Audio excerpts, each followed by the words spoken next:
Hello everyone, आप देख रहे हैं rank plus the learning app और मैं हूं चंदन सर। डियर ऑल स्टूडेंट, आज हम लोग पढ़ने जा रहे हैं माइक्रोबायोलॉजी का ही पार्ट है और माइक्रोबायोलॉजी का आज हम लोग पढ़ने जा रहे हैं माइकोलॉजी सब्जेक्ट। माइक्रोबायोलॉजी में एक सब्जेक्ट होता है that is the mycology. That is the mycology. ये भी काफी महत्वपूर्ण सब्जेक्ट, इंपॉर्टेंट सब्जेक्ट कह सकते हैं। क्वेश्चंस इससे भी बड़े अराइज होते हैं। और सबसे बड़ी बात क्या होता है कि माइकोलॉजी बहुत बड़ा सब्जेक्ट, बहुत बड़ा सिलेबस नहीं है आप लोगों को पढ़ने इतना, अगर मैं बताऊं तो। लेकिन इंपॉर्टेंट, अब बड़ा सिलेबस नहीं है, सिलेबस छोटा है तो इसको हम लोग इजीली पढ़ सकते हैं। अब प्रॉब्लम कहाँ आता है आप लोगों को कि माइकोलॉजी भी अनदर वन टफ लगने लगता है आपको, और बच्चे सबसे कम माइकोलॉजी को पढ़ना चाहते हैं क्योंकि माइकोलॉजी ना सबसे इंबैरेसिंग सब्जेक्ट लगता है। इसमें टेढ़े टेढ़े नाम होते हैं, याद करना थोड़ा मुश्किल होता है। लेकिन एक्चुअल में जब मैं अभी पढ़ाऊंगा, आपको समझाना स्टार्ट किया आज से, तो हम लोग स्टार्ट करें तो समझाऊंगा तो आपको ये सब्जेक्ट भी काफी इजी लगने लगेगा। नाम आपको यूं याद होने लगेंगे चुटकी बजा के, क्योंकि नाम याद करने का सिनेरियो बहुत कुछ नहीं होता है। 4 बार लिखो, 5 बार जोर से बोलो, कानों में आवाज आनी चाहिए, याद हो जाएगा। आता है ना, कैंडिडा एल्बिकेंस, थाइलोफाइटा, इस प्रकार का नाम जो है इसमें। मैं तो कहता हूँ एक्चुअल अगर बायोलॉजी को किसी ने यूज किया है तो माइकोलॉजी ने यूज किया है। बायोलॉजी के अगर वर्ड्स किसी ने यूज किया तो माइकोलॉजी ने यूज किया। चलो ठीक है, अब लेक्चर पे आते हैं। माइकोलॉजी मतलब क्या होता है? तो माइको का मतलब होता है फंगस और लॉजी का मतलब होता है स्टडी। हम लोग जो है सर इसमें फंगस या कहें फंगाई की स्टडी करते हैं। It is science of, it is a subject of the medical science which is the study of the fungus. हमारे इन्वायरमेंट में फंगस भी एक माइक्रो ऑर्गेनिज्म है जो कि हमें इन्फेक्शन क्रिएट करते हैं। तो इस सब्जेक्ट में हम लोग जो है वो फंगस के बारे में स्टडी करते हैं। अब एक्चुअल में आपको समझ में आ रहा होगा कि यहाँ एक पीक लगा हुआ है मशरूम का, ऐसा आपने देखा होगा ना।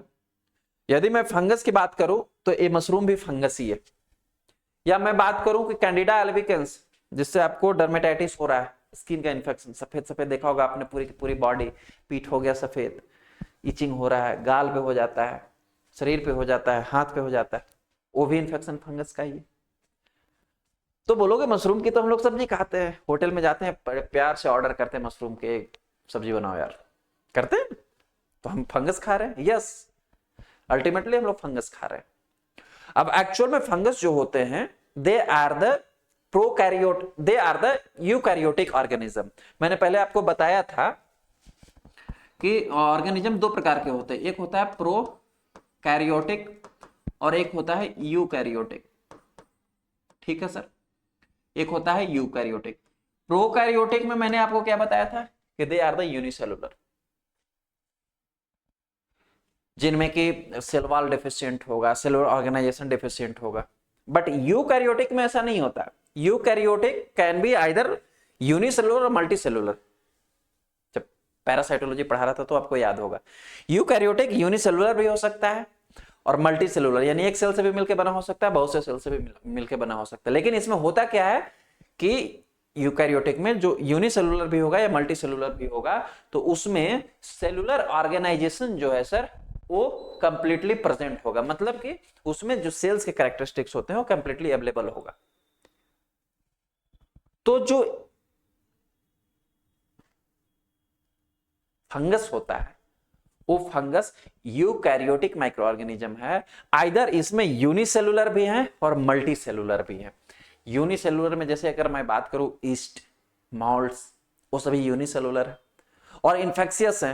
मैं मल्टी सेलुलर में बात करूं तो मशरूम, बट ये इन्फेक्शियस नहीं है, ये यूजफुल है।